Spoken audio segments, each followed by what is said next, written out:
شعور بخشا، کس نے تجھے چلنا سکھایا، کس نے تجھے بولنا سکھایا، کس نے تیری چھاتی میں زور رکھا۔ آج تو کڑیل جوان ہے، آج دولت کے انبار تیرے پاس ہیں، آج تو چودھری ہے، آج تو خان صاحب ہے، آج تو بہت بڑا عالم ہے، آج تو مفتی ہے، آج تو پیر ہے، آج تو منسٹر ہے، آج تو ناظم ہے، آج دنیا تیری بات گزار ہے۔ آج تیرے دماغ میں وہ قوت رکھ دی گئی کہ دنیا کو تو انگلیوں پہ نچا رہا ہے۔ ذرا پلٹ کے دیکھنا پیچھے، ذرا پیچھے لوٹ کے تو دیکھ، تو چار پائی کے سہارے بھی چلنا نہیں جانتا تھا، پھر تجھے چار پائی سے چلنا شعور بخشا، کس نے تجھے چلنا سکھایا، کس نے تجھے بولنا سکھایا، کس نے تیری چھاتی میں زور رکھا۔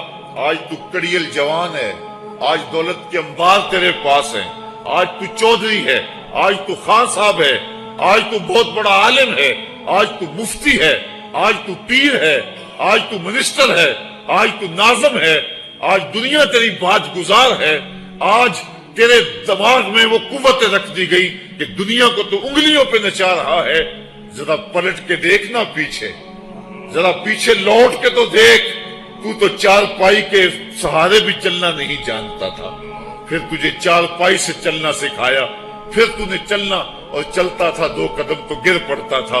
ذرا ماضی کی طرف پلٹ کے دیکھ، اور تو بھول گیا رب کو جس نے تجھے اتنا کچھ دیا۔ چل ماضی کی طرف پلٹ کے نہیں دیکھنا، مستقبل کی طرف ہی جھانک کے دیکھ لے۔ ایک وقت پھر دوبارہ تیرے اوپر ایسا آئے گا، پھر تیری بولتی بند ہو جائے گی، پھر تیرا چلنا بند ہو جائے گا۔ چار پائی سے لگ گیا، مورے میں تکلیف ہو گئی، تو فالی زدہ ہو گیا۔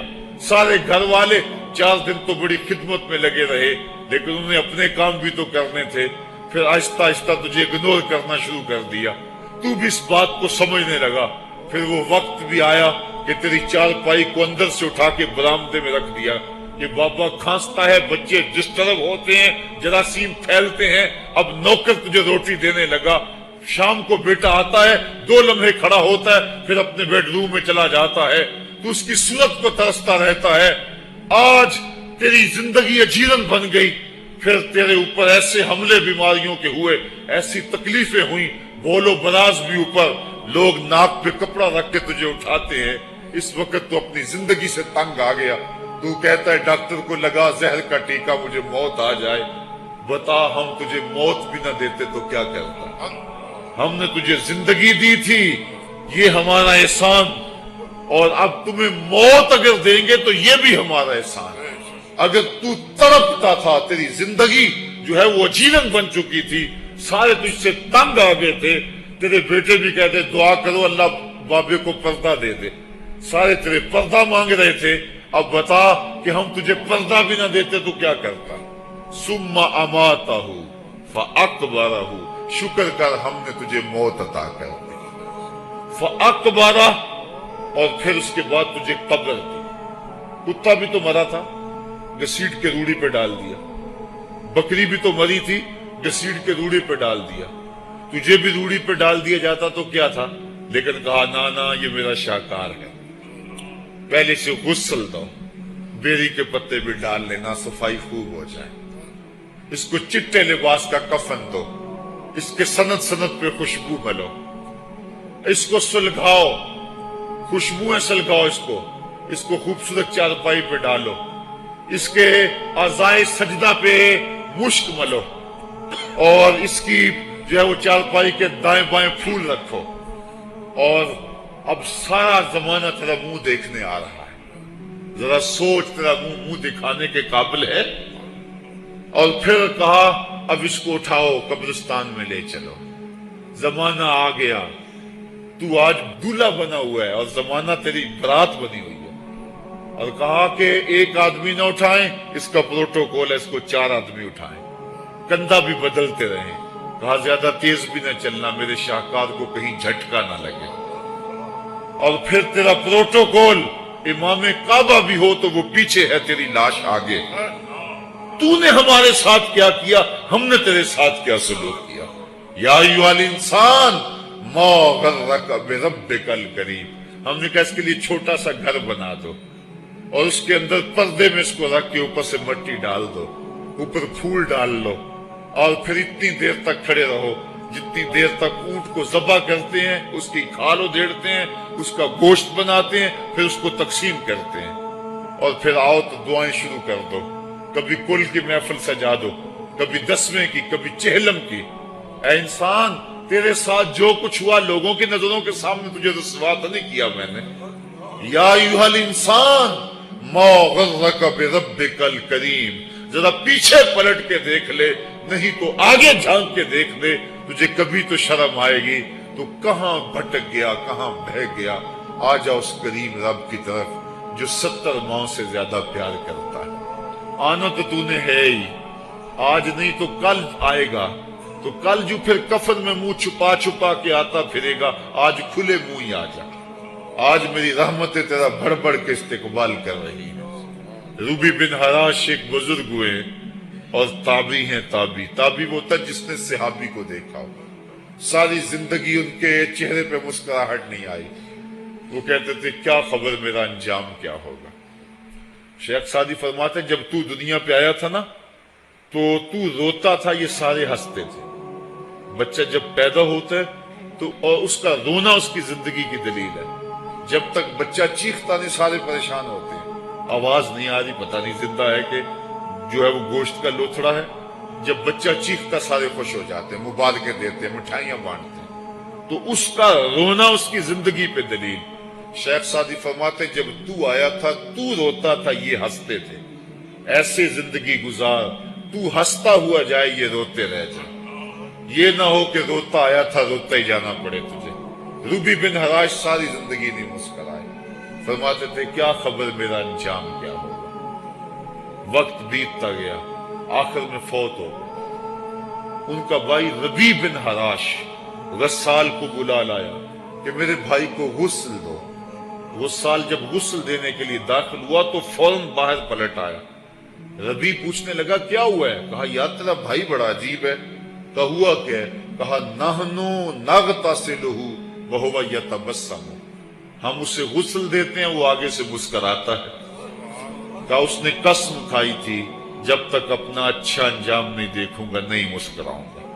اس کو امام ابو نعیم نے حلیہ میں لکھا، روز الانف کے اندر امام سہیلی نے لکھا، قاضی ایاز مالک اندلسی نے شفا میں لکھا، اور اسی کو امام جلال الدین سیوطی علیہ رحمہ نے جو ہے وہ الخصائص الکبریٰ میں لکھا۔ کہا یا تیرا بھائی بڑا عجیب ہے، ہم اسے غسل دیتے ہیں وہ آگے سے مسکراتا ہے۔ تو اس نے قسم کھائی تھی جب تک اچھا انجام نہیں دیکھوں گا نہیں مسکراؤں گا۔ آج اس نے اپنا اچھا انجام دیکھ لیا تبھی تو مسکرا رہا ہے۔ 12 لوگوں کے 2 گروہ بن گئے۔ ایک کہنے لگے کہ یار یہ ویسے گڑی ہوئی بات ہے، بھلا کوئی بندہ مرنے کے بعد بھی مسکرا سکتا ہے۔ ایک گروہ کہتا ہے یار بندہ بڑا اچھا تھا، ہو سکتا ہے کہ مرنے کے بعد مسکرایا ہو، زندگی تو اس نے دکھ سے گزاری لیکن بعد میں تو سکھ ملا ہوگا۔ اتنے میں انہیں غسل دے دیا گیا اور لوگ اکٹھے ہو کے ان کے گھر آ گئے۔ انہیں کفن دے کے پٹڑے پہ ڈال دیا گیا۔ ربیع بن حراش نے جب لوگ باتیں کر رہے تھے، کوئی کہہ رہا تھا صحیح ہے، کوئی کہتا ہے غلط تھا، تو اس نے کفن سے ہاتھ باہر نکالا اور لوگوں کو کہا السلام علیکم۔ لوگوں نے کہا وعلیکم السلام، اتتکلم بعد الموت، عجیب بات ہے مرنے کے بعد باتیں کر رہے ہو۔ قال نعم اتکلم بعد الموت، کہا ہاں ہاں میں مرنے کے بعد ہی باتیں کر رہا ہوں۔ عرش فرش تے بانگا ملیاں تے مکے پہ گیا شور، بلے شاہ سا مرنا نہیں تے گور پیا کوئی ہور۔ فَلَنُحْيِيَنَّهُ حَيَاتًا طَيِّبَةً، ان کو حیات طیبہ بخش دی جاتی ہے جو اللہ کے نام پہ اپنی زندگی گزار دیتے ہیں۔ میرا رب کہتا ہے کہ میں ان کو مرنے نہیں دیتا، ان کو ستھری اور پاکیزہ زندگی دیتا ہوں۔ اور اقبال کہتا ہے فطرت ہستی شہید آرزو رہتی نہ ہو، خوب تر پیکر کی اس کو جستجو رہتی نہ ہو۔ موت کو سمجھا ہے غافل اختتام زندگی، یہ ہے شام زندگی صبح دوام زندگی۔ تو کہا ہاں ہاں مرنے کے بعد باتیں کرو۔ لوگوں نے کہا بتا پھر تیرے رب نے تیرے ساتھ سلوک کیا کیا؟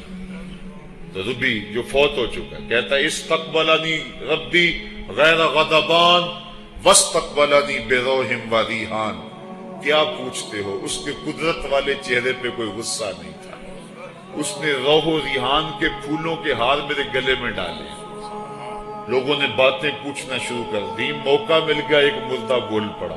کوئی ادھر کی پوچھ رہا ہے، کوئی ادھر کی پوچھ رہا ہے. امام ابو نعیم لکھتے ہیں کہ جب لوگوں نے سلسلہ کلام طویل کر دیا تو ربی بن حراش نے کہا اجلوا بی ولا تؤخروا بی لأن ابا القاسم ينتظر علی الصلاۃ. دیر نہ کرو، مجھے جلدی جلدی قبرستان میں لے جاؤ، تم مجھے باتوں میں لگا رہے ہو. امام الانبیاء میرے جنازے کا انتظار فرما رہے ہیں.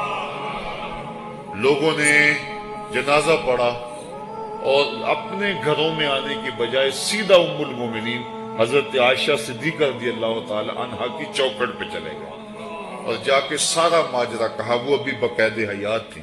کہ ایک آدمی نے مرنے کے بعد یوں باتیں کی ہیں، آپ اپنی رائے بتائیں کہ یہ کیا ہو سکتا ہے.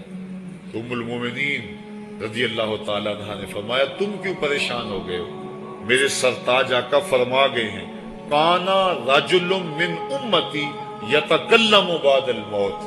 میری امت میں ایسے مرد بھی ہوں گے جو مرنے کے بعد باتیں کیا کریں. وہ لوگ جنہوں نے اپنی زندگی اللہ کے نام لگا دی اور اس کے ذکر کے نام لگا دی، وہ مرنے کے بعد بھی ابدی اور سرمدی زندگی پاتے ہیں.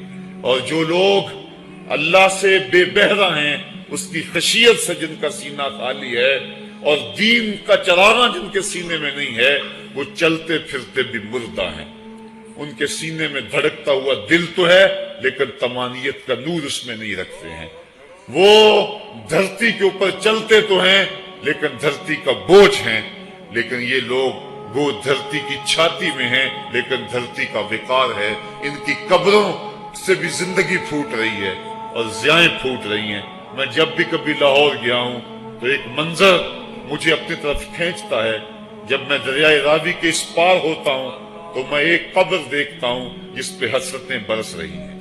وہ بر صغیر کا مطلق العنان حکمران جس کی کے اشارہ ابرو سے ہندوستان کی تقدیر بدلتی تھی، آج چند تاش کھیلنے والی ٹولیاں اس کی قبر پہ بیٹھی ہیں.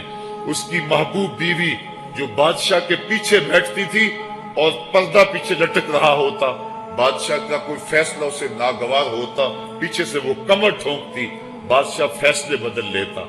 جس کے اشارہ ابرو سے ہندوستان کی تقدیر کے فیصلے تبدیل ہوتے تھے، اس کی قبر بھی ساتھ ہی اندھیرے میں ہے. اور اس کی بیٹی کی قبر کے اوپر زیب النساء کے مقبرے پہ لکھا ہے بر مزار ماں غریباں نہ چراغے نہ گلے نہ پرے پروانہ سوزد نہ صدائے بلبلے.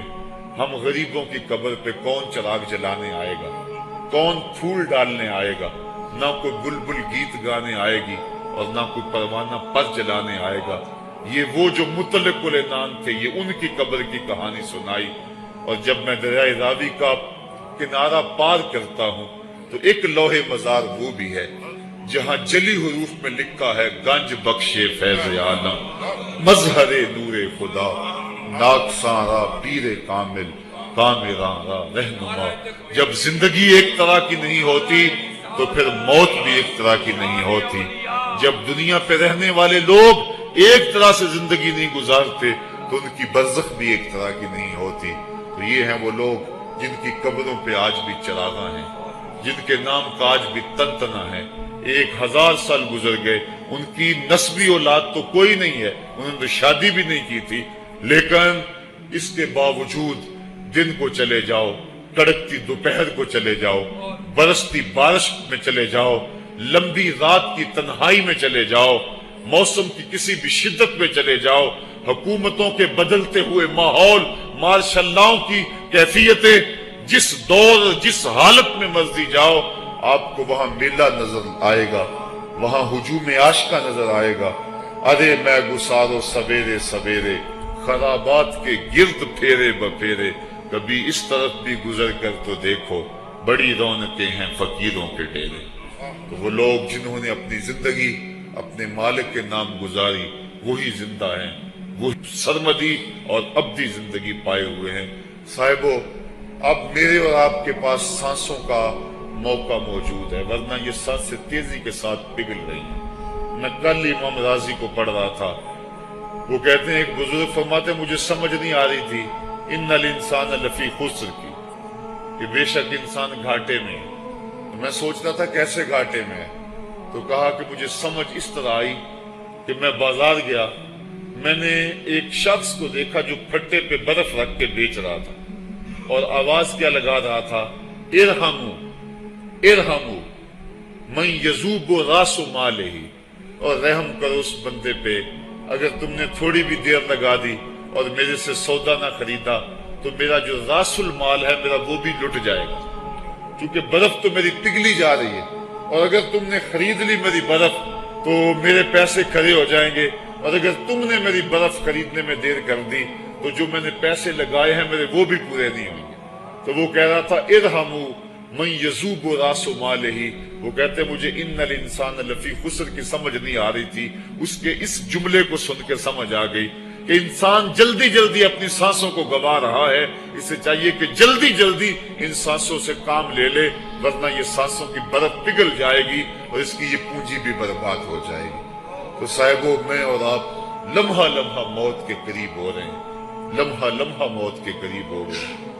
آج میں دوپہر کو بیٹھا تھا تو وہ ایک شخص آ کے میاں صاحب کا شعر پڑھنے لگا، دیگر تے دن گیا محمد اوڑک نو ڈب جانا. تو میری نظر چلی کہ میں نے کہا ابھی تو 10 بجے ہوں گے. تو میں نے کہا صبح کے 10 بھی بج گئے اور پھر 12 بھی بج جانے، پھر ظہر بھی ہوگی، پھر دیگر بھی ہوگی، اور اس کے بعد پھر شام بھی ہو جانی ہے. اب ہم دیگر تک تو پہنچ گئے ہیں، اب شام کے تدلکے بھی قریب ہو گئے ہیں، تو یہ دن ڈوب جانا ہے تھوڑی دیر کے بعد. یہی مثال ہماری زندگی کی ہے. کوئی دوپہر تک آ گیا ہے، کوئی چاش تک آ گیا ہے، کوئی ظہر تک آ گیا ہے، کوئی عصر تک آ گیا ہے، اور کسی کی زندگی کا سورج بالکل غروب ہونے کے قریب آ گیا. صاحبو پتہ کوئی نہیں کہ ہمارا اگلا قدم کہاں ہے. اس سے قبل کہ کوئی حجت باقی نہ رہے، مجھے آپ کو اپنی زندگی پہ نظر ثانی کرنا ہوگی، اپنے گناہوں کا اور اپنی نیکیوں کا حساب لگانا ہوگا. ایک ترازو تو کل محشر کے میدان میں لگے گا، ایک ترازو ضمیر کی عدالت میں آج ہی لگانا ہوگا.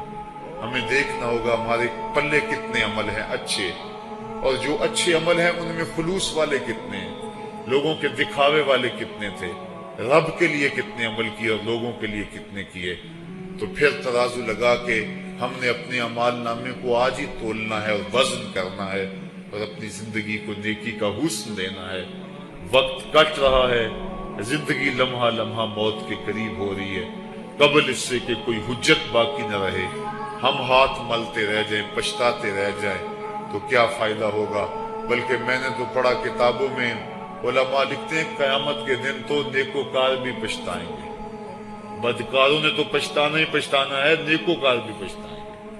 بدکار تو اس لیے پچھتائیں گے انہوں نے اتنے گناہ کیوں کیے، تو نیکوکار کیوں پچھتائیں گے.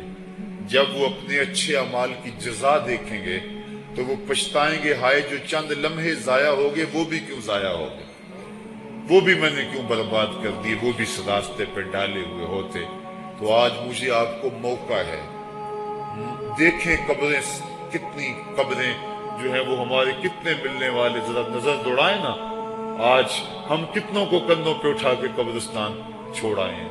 حضرت غوث اعظم رضی اللہ تعالیٰ عنہ فرماتے ہیں جا کے قبرستانوں میں دیکھو کتنے کتنے حسینوں کی مٹی خراب ہو رہی ہے، جو اپنے بدن پہ ایک چٹکی مٹی نہیں پڑنے دیتے تھے، آج ان کا کفن بھی تار تار ہو گیا ہے.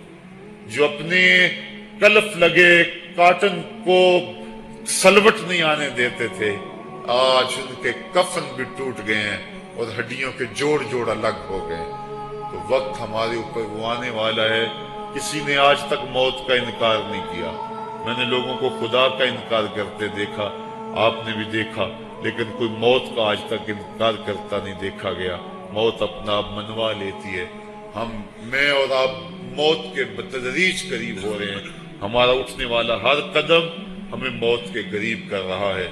تو قبل اس سے کہ وہ وقت آ جائے اور کوئی حجت باقی نہ رہے اور ہم ہاتھ ملتے رہ جائیں، وقت پر کافی ہے ایک قطرہ بھی آب خوش ہنگام کا. جل گیا جب کھیت برسا بھی تو پھر کس کام کا، پھر تو پچھتاوا ہی ہوگا.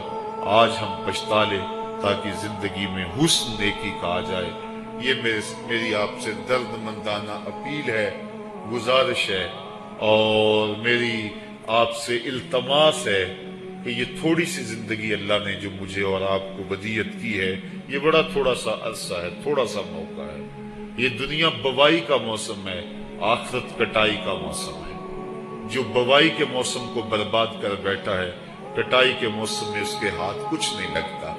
تو آج تخم عمل ڈال لیں، آج ایک بیج ڈالیں گے، کل 70 کاٹ لیں گے۔ لیکن اگر آج کچھ نہ کیا، اپنی سانسیں برف کی طرح پگھلا دی، تو یہ اس شخص کی طرح ہے جو پھٹے پہ رکھ کے برف کہہ رہا ہے کہ میرے اوپر رحم کرو، اگر تم نے میرے سے برف نہ خریدی تو میرا راس المال بھی لٹ جائے گا۔ ہمارا راس المال سانسوں کی صورت میں لٹ رہا ہے۔ اللہ مجھے آپ کو اپنی رحمتوں کا حصار عطا فرمائے۔ وآخر دعوانا ان الحمد للہ رب العالمین۔